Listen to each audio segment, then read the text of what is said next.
Cuando los fósiles de dinosaurios fueron extraídos del suelo, el aspecto de las criaturas era un enigma. Y la forma en que vivían era algo incomprensible.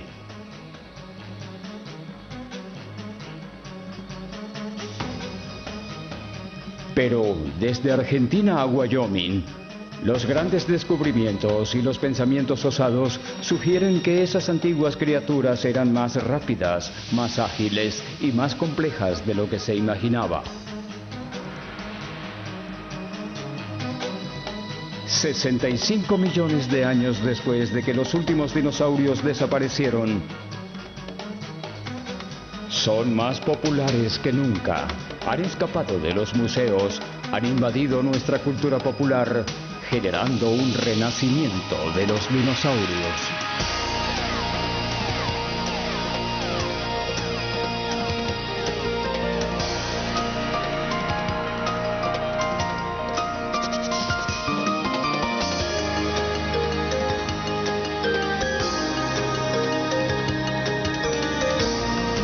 El maravilloso mundo de los dinosaurios. El renacimiento de los dinosaurios. Durante más de 150 millones de años, un grupo de animales como ninguno hasta el día de hoy gobernó nuestro planeta.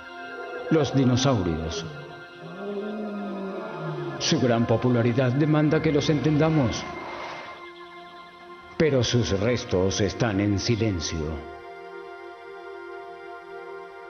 Hoy en día, científicos como Jack Horner están luchando para descubrir cómo eran en realidad. Horner es uno de los paleontólogos responsables de redefinir nuestra imagen actual de los dinosaurios. Sus descubrimientos innovadores y su amplia visión han ayudado a responder a las preguntas que han persistido durante más de 100 años.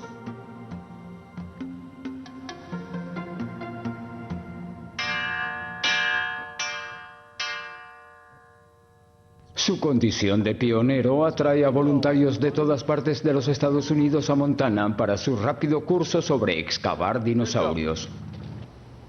Los estudiantes viven en tradicionales tipis americanos, diseñados para soportar vientos huracanados que se propagan por las cercanas montañas rocosas.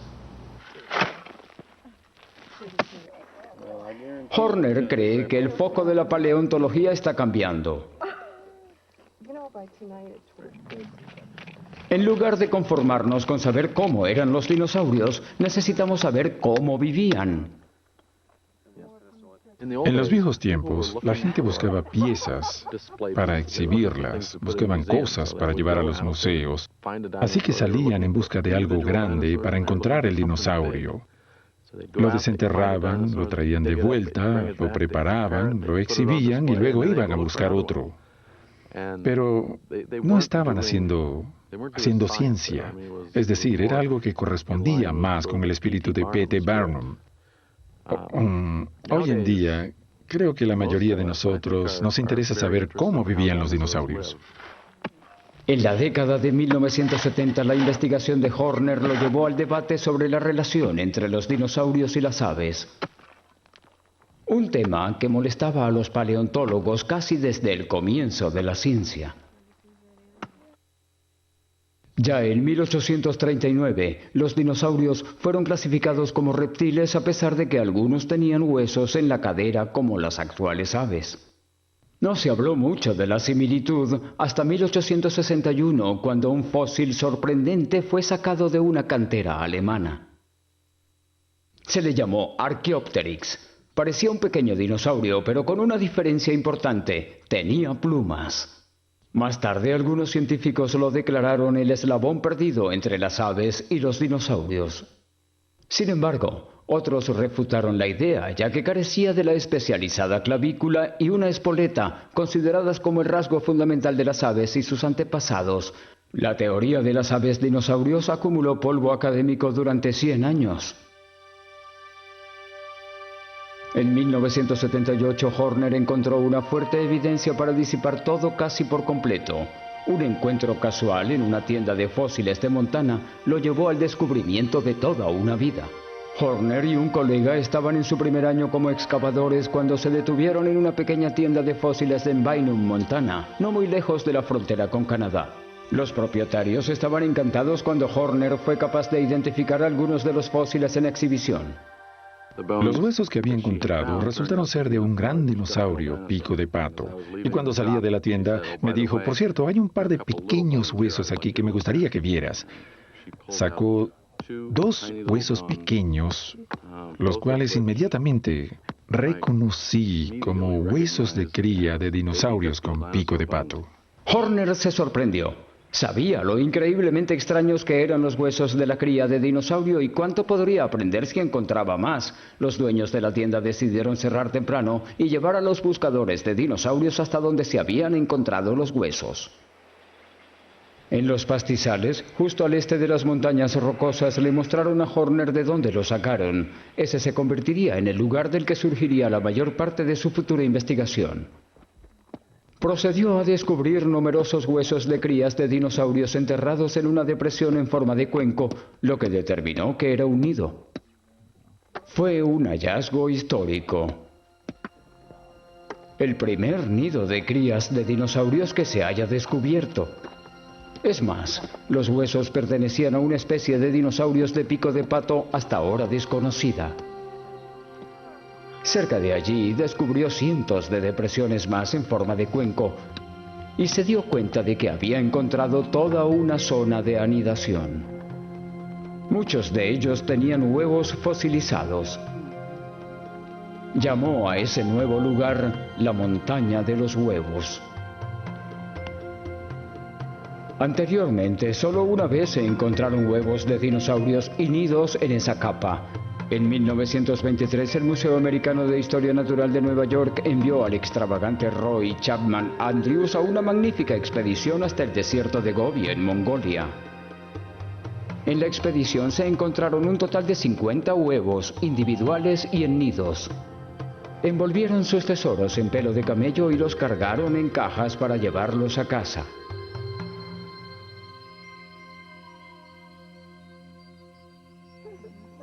El hallazgo de Horner fue aún más impresionante. Produjeron huevos y por primera vez embriones reales de dinosaurios dentro de sus huevos. 70 u 80 millones de años después de que se formaron.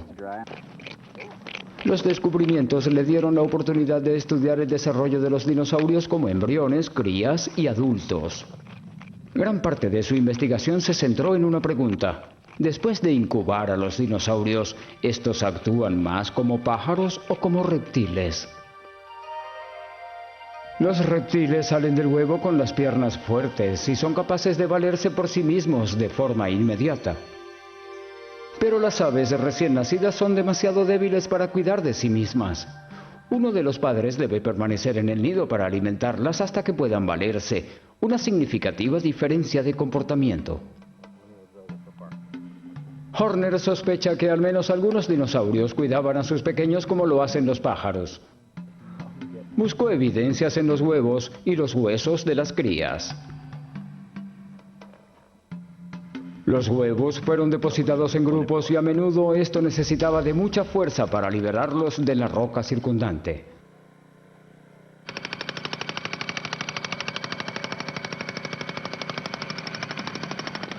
Se hace un barrido más delicado para raspar las partículas más finas. Finalmente, las muestras se envuelven en una arpillera y yeso para ser transportadas de vuelta al museo para su posterior estudio. En el laboratorio, Horner y sus colegas comenzaron los experimentos para determinar si las crías de dinosaurios podrían valerse por sí mismos cuando salieran de sus huevos. Tenían que mirar la estructura de los huesos de las piernas de las crías. Con huesos fuertes podrían valerse por sí mismas y dejar el nido como los reptiles. Con huesos débiles, estas tendrían un comportamiento más indefenso, similar al de las aves. ¿Podría un descubrimiento combinado con ingenio acercarnos más a la comprensión de los dinosaurios?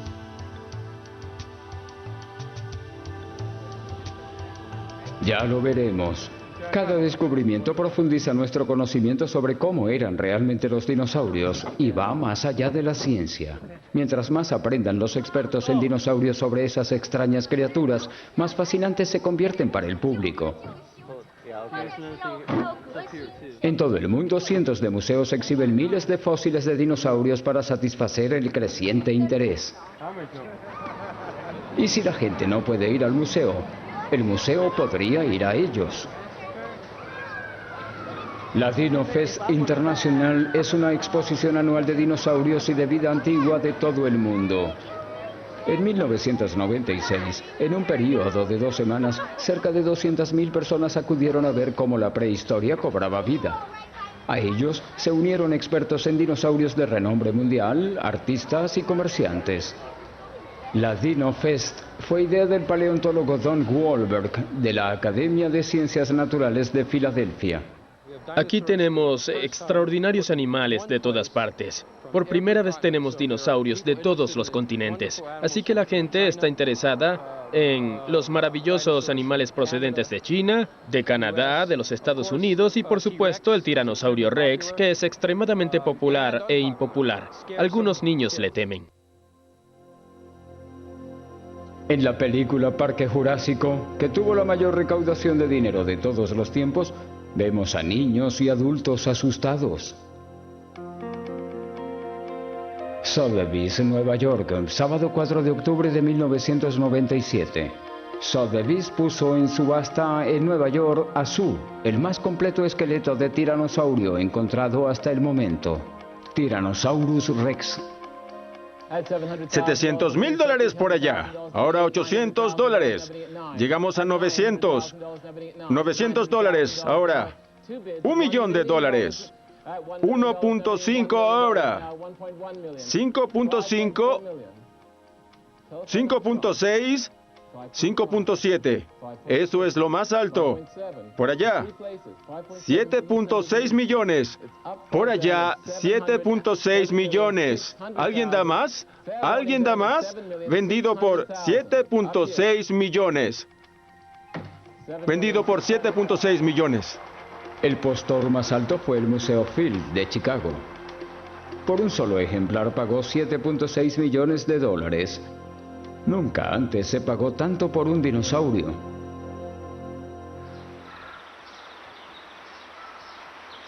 La primera exhibición pública de los dinosaurios fue en 1854. Se llevó a cabo en el Parque Crystal Palace, a las afueras de Londres. Unas 40.000 personas llegaron a ver esculturas de tamaño natural de las criaturas ya desaparecidas. En la orilla de un lago artificial hay réplicas de pie de muchos animales antiguos. En las islas había esculturas más populares de dinosaurios, enormes y descomunales. Por primera vez, los científicos habían colaborado con artistas para colocarle piel a los huesos. Cada reconstrucción representaba lo mejor que la ciencia tenía que ofrecer.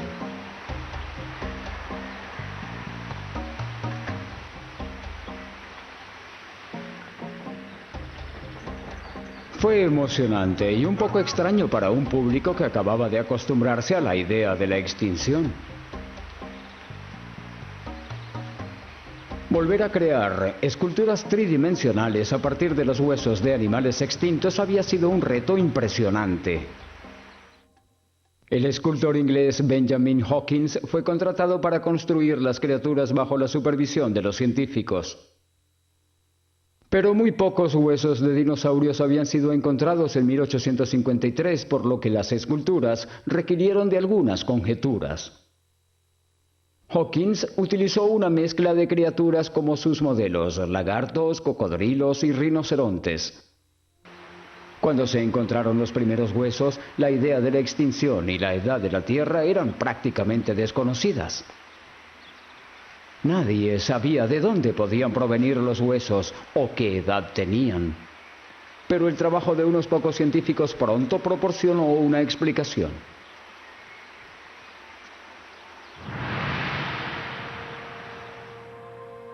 En 1799, el anatomista francés Georges Cuvier comenzó a comparar los huesos recién descubiertos con los de los seres vivos.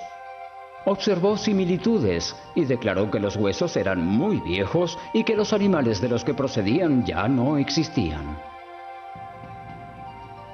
Era una idea radical que proyectó la ciencia de la paleontología, el estudio de la vida antigua.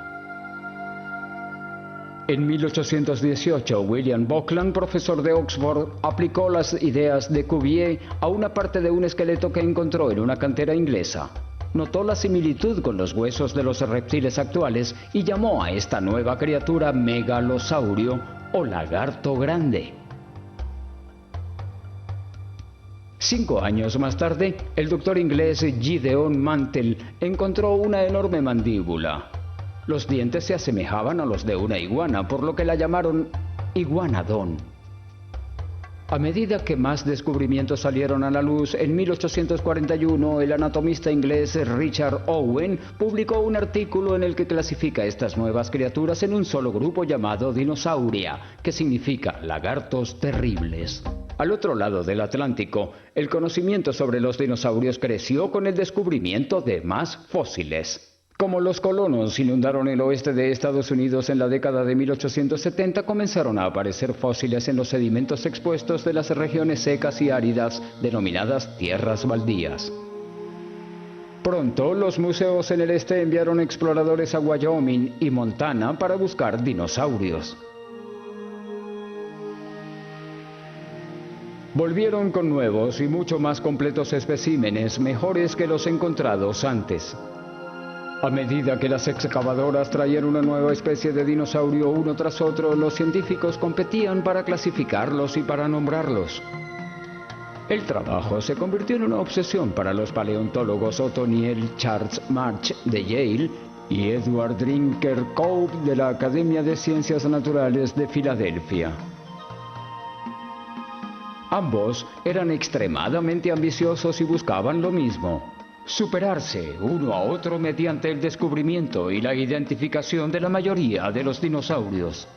Su amarga competencia tomó muchas formas. En 1868, March dijo en una revista científica que Cope había puesto la cabeza del gigante reptil marino Elasmosaurio en el lado equivocado.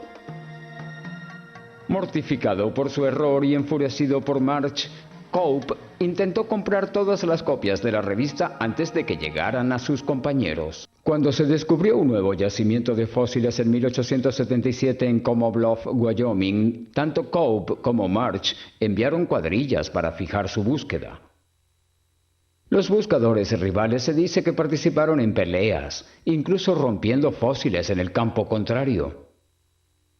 En una expedición, March contrató a 2 exploradores del ejército como acompañantes. Uno de ellos fue William Frederick Cody, mejor conocido como Buffalo Bill. La competencia entre Cope y March fue espinosa. Este último y otros buscadores de dinosaurios produjeron un enorme tesoro de fósiles. Descubrieron muchas nuevas especies, generando un gran avance en el conocimiento de los dinosaurios. Pronto, otros se dirigían al oeste para desenterrar la prehistoria. Uno de estos pioneros fue Barnum Brown, del Museo de Historia Natural de Nueva York. En 1902, descubrió los huesos y los dientes de un carnívoro gigante. Envió su tesoro al museo para su estudio. Los huesos eran tan impresionantes que el director Henry Fairfield Osborn apodó al temible y nuevo depredador Tiranosaurio Rex como el tirano rey lagarto. A partir de 1897, la imagen pública de los nuevos descubrimientos fue moldeada por el artista Charles Knight. Originalmente contratado por Cope y Osborn para retratar a los dinosaurios en revistas científicas, Knight pronto fue el encargado de pintar las reconstrucciones de las bestias para revistas y para museos. Al principio de su carrera, Cope y Osborn le pidieron que pintara y esculpiera a sus dinosaurios como ágiles y activos, corriendo, saltando, luchando. Un gran cambio para los dinosaurios del Crystal Palace. En la década de 1920, la idea de dinosaurios rápidos y dinámicos capturó la imaginación de Hollywood, como se ve en El Mundo Perdido en 1925. La representación fue elegida probablemente más por su potencial emocional que por su basamento en la teoría científica. En la década de 1940, por alguna razón desconocida, la ciencia volvió a su anterior perspectiva. Dinosaurios de movimiento lento, torpe y de sangre fría. En 1942, Knight refleja este punto de vista cuando escribió e ilustró un artículo para la revista National Geographic. Descubrió a los dinosaurios como inofensivos y tontos, y los mostró pesados en el paisaje, arrastrando sus colas o revolcándose en los pantanos. Bob Baker, un apasionado joven paleontólogo, estaba abriendo el camino. En 1969 comenzó con el argumento de que a pesar de que los dinosaurios responden a algunas características de movimiento lento, como los reptiles de sangre fría, anatómicamente se parecen más a los animales ágiles de sangre caliente. Casi 30 años después se sigue encontrando evidencia para apoyar sus ideas. Al igual que este camino en el centro de Wyoming, donde una manada de dinosaurios una vez atravesó un pantano. Sus huellas se conservan actualmente en la piedra. Esta es la pata delantera de un gran brontosaurio de 10 toneladas que aplastó y hundió el lodo mientras caminaba, como se ve aquí en el suelo. Detrás de ella se ve la pata trasera mucho más grande que transportaba 3 veces la cantidad de peso con 3 garras. 1, 2 y 3. Está orientada hacia afuera. Es probable que varios cientos de estos chicos caminaran en la misma dirección. Estas huellas llegan a casi 90 o 45 metros. Eran muy grandes, tanto adultos como crías. Los brontosaurios que cruzaron el camino de la manada eran dinosaurios que comían carne. Algunos pequeños, tal vez de esta altura, aproximadamente el peso de un coyote y un poco más o menos el peso de un gran león de montaña. Casi 155 kilos. No sé qué estarían haciendo, pero algunos de ellos se movían bastante rápido. Unos iban alrededor de la manada, otros en la parte delantera, probablemente tratando de no dejarlos pasar o tal vez en busca de unos más pequeños. Eran de gran tamaño, eran indetenibles. Por el espacio entre sus huellas, Baker determinó que los dinosaurios carnívoros eran tan rápidos y ágiles como los mamíferos. Hay una ecuación simple que permite calcular qué tan rápido iban estos dinosaurios si sabes qué tan altos eran y cuál era el espacio entre las pisadas. Este consumidor de carne era casi tan alto como yo. Miren esto. Apenas puedo hacer esto. No puedo caminar con comodidad dando esa zancada. Este estaba corriendo. Iba a unos 22 kilómetros por hora. Algunos de los caminos que se han encontrado en las inmediaciones indican velocidades de hasta 65 kilómetros por hora, muy rápidas. Y la velocidad media de todos estos consumidores de carne es de 11 kilómetros por hora. Eso es un buen ritmo. Esa es la velocidad de algunos lobos y perros cuando van a cazar en busca de comida. Es una buena referencia. Cree que las nociones pasadas sobre los dinosaurios son el resultado del intento de los científicos por llenar el vacío de las piezas perdidas de un complejo rompecabezas. Esta es una cabeza maravillosa. Es la cabeza de una especie de brontosaurio.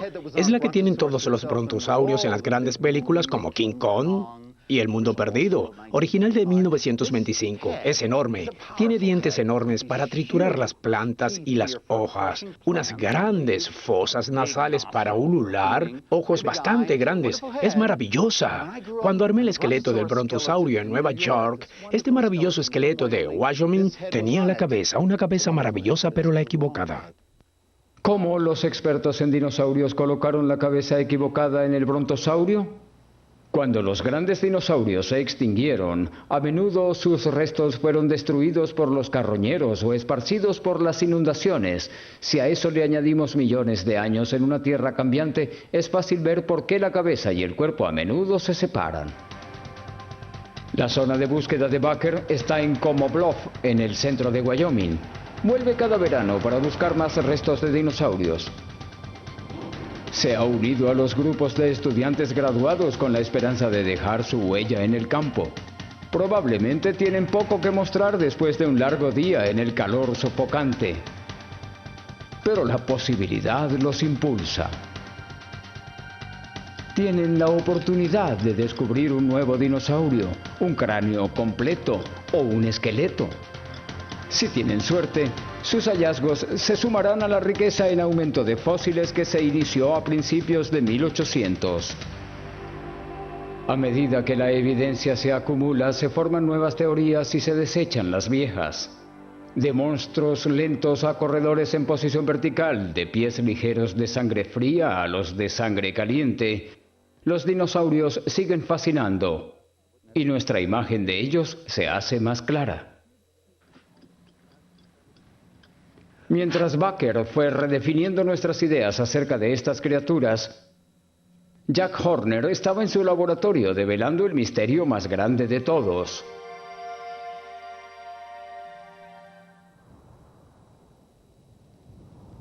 En la montaña de los huevos en Montana, los huevos de dinosaurio de Jack Horner proporcionaban la oportunidad de probar si los dinosaurios eran parecidos a un ave o a un reptil. Tomó su tesoro y lo llevó al Museo de las Rocosas en Bozeman y concibió un experimento. La respuesta a su pregunta estaba escrita en los huesos de las crías de dinosaurio. Si los huesos de las patas eran débiles, las crías necesitarían ayuda de los padres, lo que indica un comportamiento similar a las aves. Pero antes de la medición de la fuerza de los huesos, Horner tuvo que determinar cuál de sus especímenes eran embriones y cuáles acababan de nacer. Un equipo le permitió visualizar al embrión más grande que podía caber dentro del huevo. Aquellos que no cabían debieron haber sido crías. Una vez que se identificó el hueso de la pata de una cría, se cortó una sección transversal delgada del mismo. A partir de su estructura microscópica se puede determinar si había sido lo suficientemente fuerte como para soportar el peso de la criatura. Concluyó que esas crías eran demasiado débiles como para valerse por sí mismas.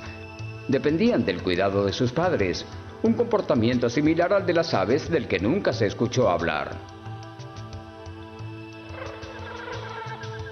Llamó al nuevo dinosaurio Mayasaura como lagarto buena madre. Con el nuevo conocimiento sobre el comportamiento de la Mayasaura, Horner se dirigió a la montaña de los huevos. Después de años de excavación, se llegó a la conclusión de que hace 80 millones de años, la zona de los alrededores era un criadero gigante de dinosaurios. Los mayasaurios adultos deben haber ido y venido a alimentar a sus crías. Pudo haber estado tan concurrido como las colonias de anidación de muchas aves marinas en la actualidad. Hay colonias de nidos. Algunos de los nidos que vimos es como si estuvieran a la distancia de un adulto promedio que los separa uno del otro, similar a las aves.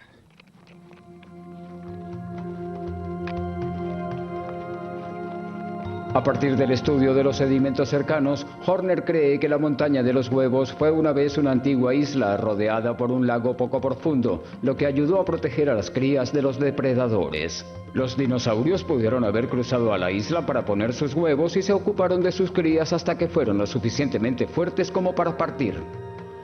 Hoy en día, 65 millones de años después de que los últimos dinosaurios desaparecieron, sus huesos fosilizados están siendo desenterrados. Aunque a las rocas les cuesta renunciar a sus tesoros, los científicos han descubierto más de 330 miembros del clan de los dinosaurios.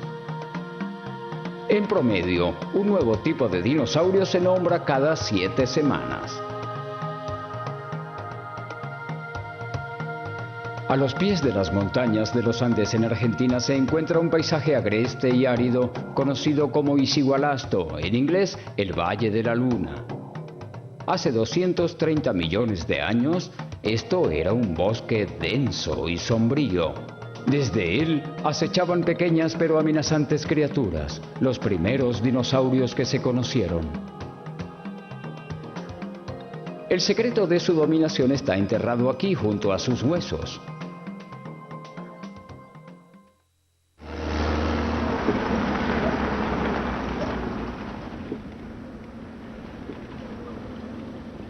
Aislado en la desolada belleza de este paisaje estéril de Argentina, un equipo de buscadores de dinosaurios espera develar los misterios de la evolución de los dinosaurios.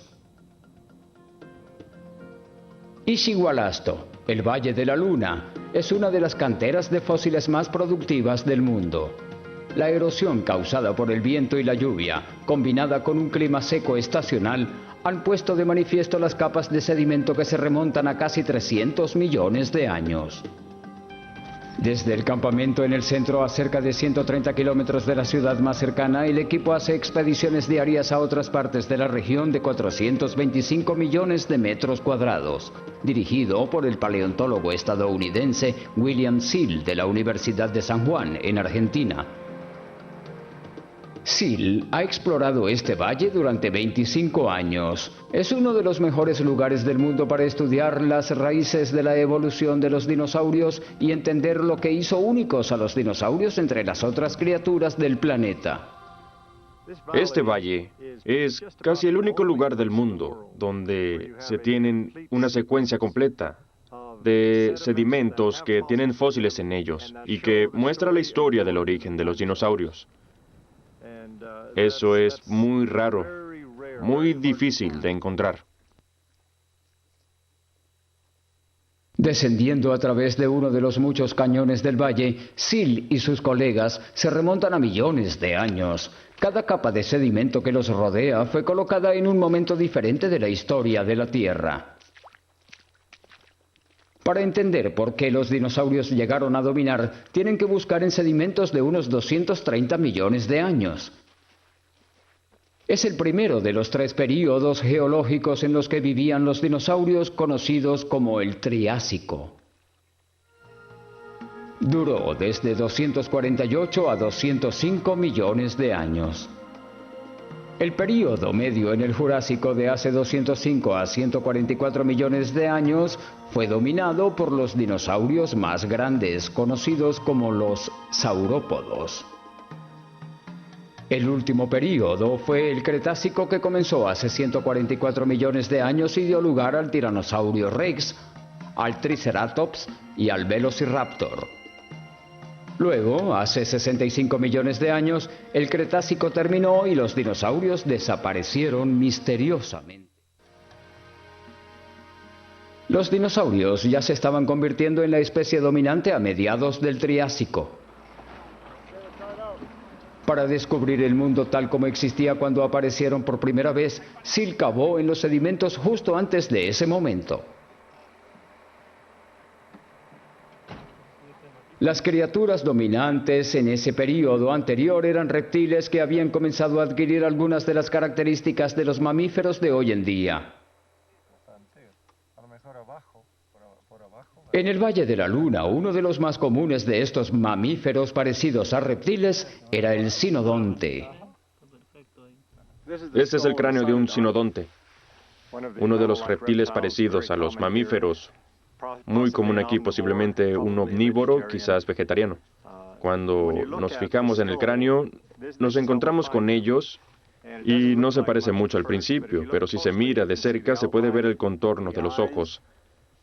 Aquí, el hocico, aquí abajo, y de nuevo aquí el gran temporal, con aberturas para los músculos que tiran juntos de la mandíbula. Esto es en realidad parte de la mandíbula inferior que sobresale a través de esta abertura. Ahora, estos estaban en la línea de los mamíferos y tienen algunas de las características de los mamíferos. Los reptiles parecidos a los mamíferos se tendían sobre la tierra como los reptiles, pero se cree que eran de sangre caliente, con cerebros más grandes y complejos dientes como los mamíferos.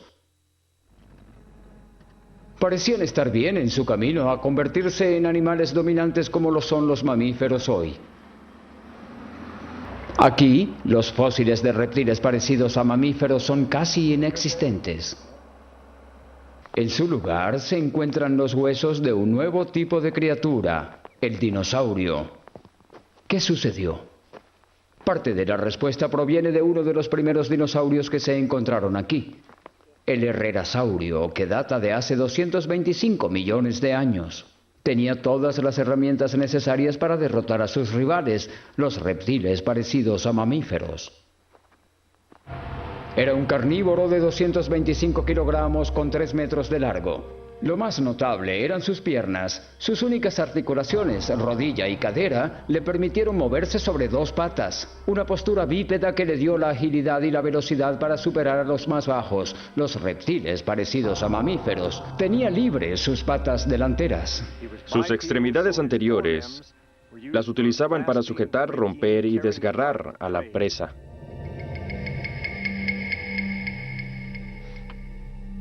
Además de sus grandes garras, el cráneo y los dientes del herrerasaurio lo hicieron un depredador formidable. Lo que lo hace un gran dinosaurio son esos dientes grandes con bordes dentados, como un cuchillo de carne.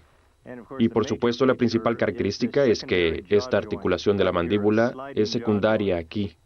Una articulación de la mandíbula deslizante que permite a la parte inferior de los dientes el devenir de la mandíbula y abrirse de forma independiente al resto de la mandíbula inferior. Esto debió expandir la boca abierta del animal a unos 30 grados, lo que le permitía manipular a la presa al frente mientras la mantenía sujeta con la parte posterior de la mandíbula. Las heridas punzantes en el cráneo del herrerasaurio son cicatrices de enfrentamientos, al parecer una pelea con uno de los suyos. Por el tamaño de la marca de los dientes en su cráneo, donde vemos una o dos de ellas, heridas punzantes, y otra herida por punción aquí abajo, pero no del tamaño de estas, parece que era la misma criatura. Puede que haya sido una lucha por una presa muerta.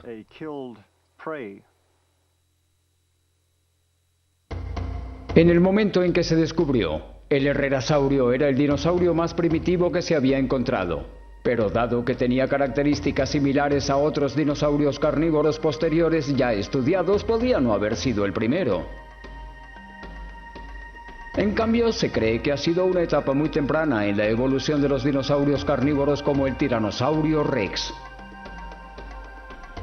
La búsqueda continuó por un dinosaurio más primitivo. En octubre de 1991, uno de los estudiantes graduados de SEAL, Ricardo Martínez, encontró uno. Su equipo descubrió los huesos de un dinosaurio de aproximadamente 1 metro, casi el tamaño de un perro. Fue encontrado en sedimentos de 228 millones de años, prácticamente el inicio de la era de los dinosaurios. Fue nombrado Eoraptor, el ladrón de la madrugada. Desde entonces, el grupo de SEAL ha encontrado otros 6. Este es el cráneo de Eoraptor, tremendamente importante en la historia de los dinosaurios, porque los dientes muestran que se trata de un dinosaurio carnívoro. El cráneo es alto, estrecho y las órbitas grandes. Nos dicen que era un depredador activo. Otra de las grandes cosas que nos dice es que era un posible ancestro de todos los dinosaurios carnívoros.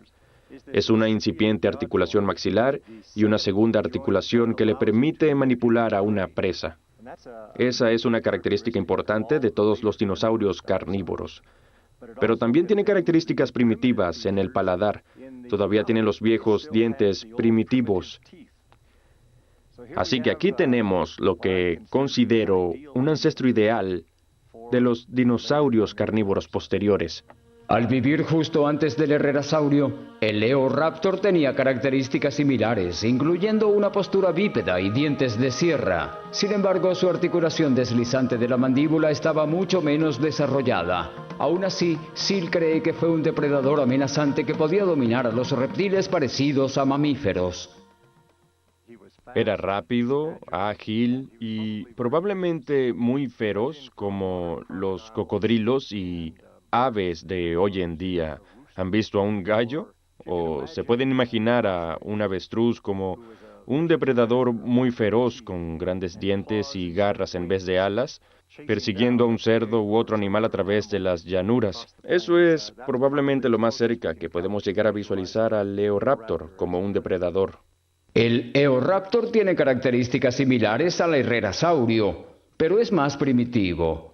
Las mandíbulas con doble articulación, los dientes de sierra y una postura ágil eran demasiado para competir con los reptiles parecidos a mamíferos, lentos y con grandes cerebros. A finales del período Triásico, los dinosaurios han tomado su lugar como los animales dominantes. Los dinosaurios eran más rápidos, más ágiles y enormes depredadores. En este caso, se trata de una cuestión de ser rápido o ser inteligente, y los chicos inteligentes estaban perdidos. Sill también descubrió que los primeros consumidores de carne ya habían desarrollado huesos huecos, que es un rasgo que comparten con las aves actuales. Eran rápidos, ligeros y asesinos bípedos. Despejaron el camino, permitiendo que los dinosaurios posteriores se diversificaran, aumentaran exponencialmente en tamaño y sacaran de competencia a los demás animales de la Tierra. Esta imagen de los dinosaurios está muy lejos de la imagen de ellos como los reptiles de gran tamaño presentados por primera vez en el Parque Crystal Palace de Londres en 1854. La ciencia encasilló a los dinosaurios como reptiles, pero hoy estamos viendo que comparten características con las aves y con los mamíferos. Además, tienen rasgos propios incomparables con cualquier animal vivo. Nuestro creciente conocimiento sobre la conducta de los dinosaurios ahora está haciendo lo posible para que estas criaturas vuelvan a vivir. La versión de hoy es un parque temático creado por Disney Imagineering. Los ingenieros y los artistas están tomando todo lo que sabemos actualmente sobre los dinosaurios para hacerlos casi tan reales como lo era hace 100 millones de años. De acuerdo con Casey Brenna, que es el enlace entre la ciencia y el parque, el trabajo aún deja espacio para la interpretación. Uno de los retos de crear una especie extinguida, de la que tenemos solo los huesos para trabajar, es interpretar su movimiento del cuerpo, el color de la piel y su comportamiento. Por supuesto, apelando a la naturaleza, tal y como existe hoy, junto con el nuevo conocimiento de que probablemente las aves están relacionadas con los dinosaurios. Les han dado mucha inspiración a los artistas en cuanto a cómo se veían los dinosaurios, cómo se movían y cómo se comportaban. Al igual que sus homólogos de hace 150 años, los artistas de dinosaurios mezclan el hecho científico con la ficción. Pero hoy en día tienen más ciencia para trabajar. Los científicos han creado impresiones de piel de los dinosaurios, pero no hay pistas en cuanto al color. Los artistas de antes los representaban en gris opaco. Puesto que ahora se cree que los dinosaurios están relacionados con las aves, los artistas se sienten libres de usar colores más vivos. El estiracosaurio robótico de Disney, un pariente del Triceratops, también se ha beneficiado de la nueva paleontología. Fue percibido como un animal pesado, con una enorme cabeza montada rígidamente sobre su cuerpo, con las patas delanteras separadas hacia los lados, como un lagarto. Los estudios recientes muestran que la cabeza estaba conectada con una bola flexible y una junta de rótula. Los músculos del cuello del animal podían girar la cabeza hacia cualquier dirección. A pesar de que estamos cada vez más cerca de saber cómo vivían los dinosaurios, se movían y actuaban, todavía estamos muy lejos de saber todo sobre ellos, pero estamos en el camino correcto.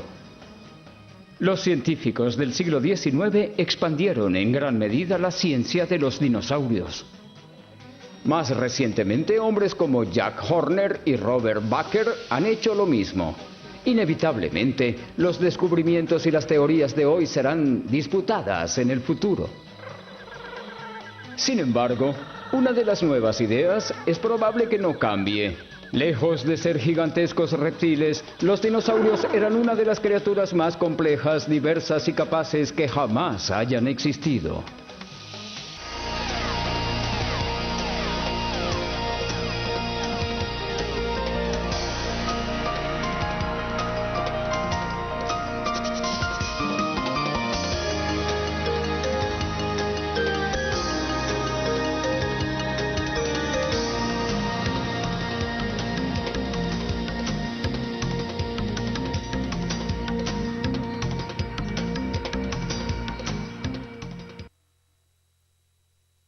Casi por completo.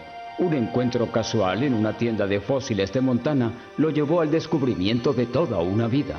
Horner y un colega estaban en su primer año como excavadores cuando se detuvieron en una pequeña tienda de fósiles en Bynum, Montana, no muy lejos de la frontera con Canadá.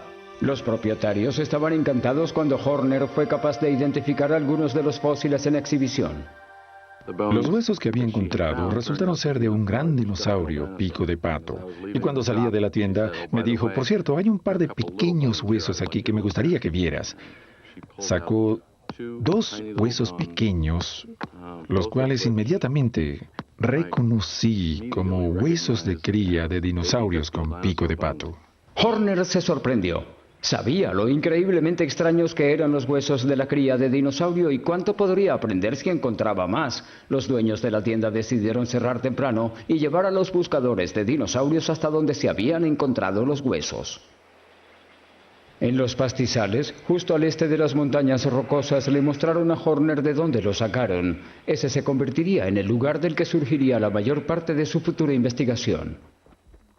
Procedió a descubrir numerosos huesos de crías de dinosaurios enterrados en una depresión en forma de cuenco, lo que determinó que era un nido. Fue un hallazgo histórico. El primer nido de crías de dinosaurios que se haya descubierto. Es más, los huesos pertenecían a una especie de dinosaurio. Cuando los fósiles de dinosaurios fueron extraídos del suelo, el aspecto de las criaturas era un enigma. Y la forma en que vivían era algo incomprensible.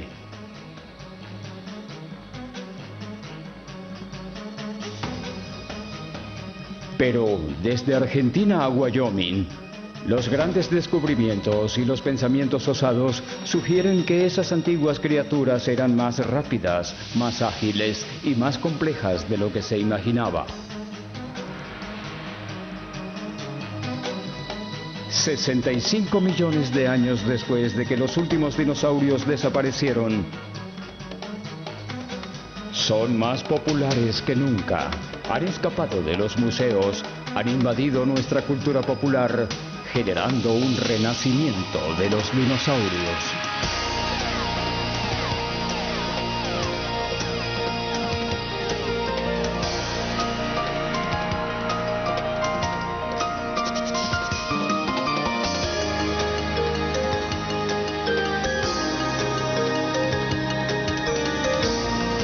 El maravilloso mundo de los dinosaurios. El renacimiento de los dinosaurios. Durante más de 150 millones de años, un grupo de animales como ninguno hasta el día de hoy gobernó nuestro planeta. Los dinosaurios. Su gran popularidad demanda que los entendamos. Pero sus restos están en silencio. Hoy en día, científicos como Jack Horner están luchando para descubrir cómo eran en realidad. Horner es uno de los paleontólogos responsables de redefinir nuestra imagen actual de los dinosaurios. Sus descubrimientos innovadores y su amplia visión han ayudado a responder a las preguntas que han persistido durante más de 100 años.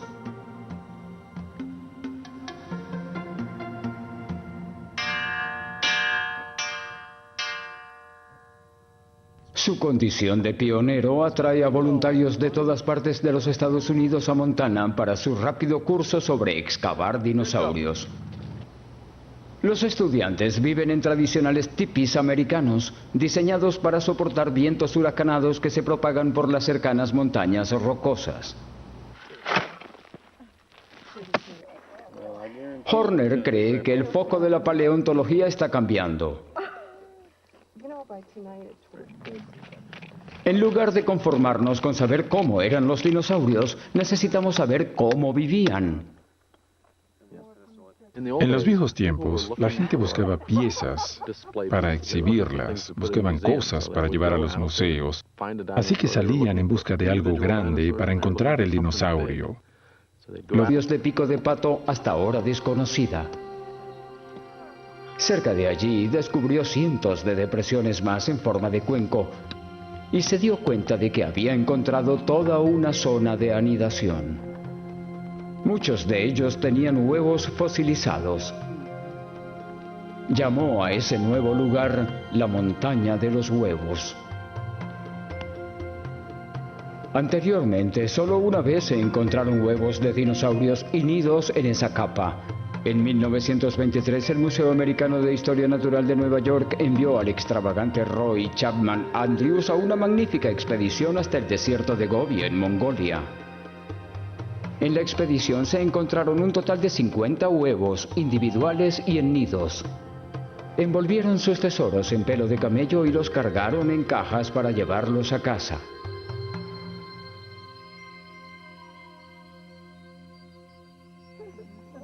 El hallazgo de Horner fue aún más impresionante.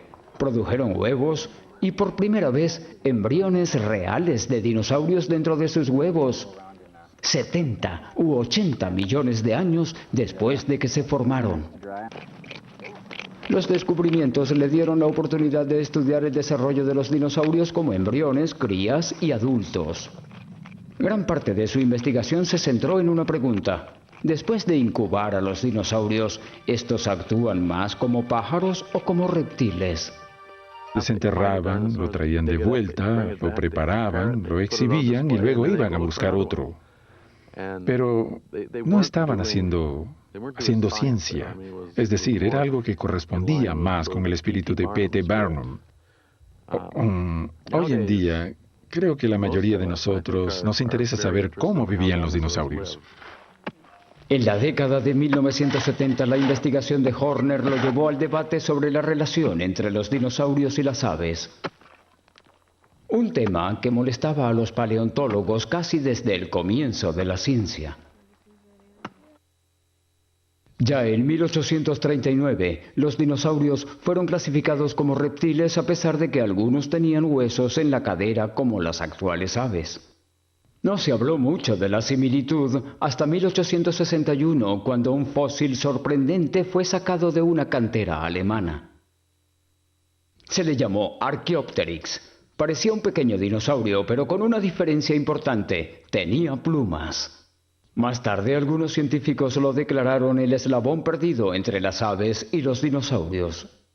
Sin embargo, otros refutaron la idea, ya que carecía de la especializada clavícula y una espoleta, consideradas como el rasgo fundamental de las aves y sus antepasados. La teoría de las aves dinosaurios acumuló polvo académico durante 100 años. En 1978, Horner encontró una fuerte evidencia para disipar todo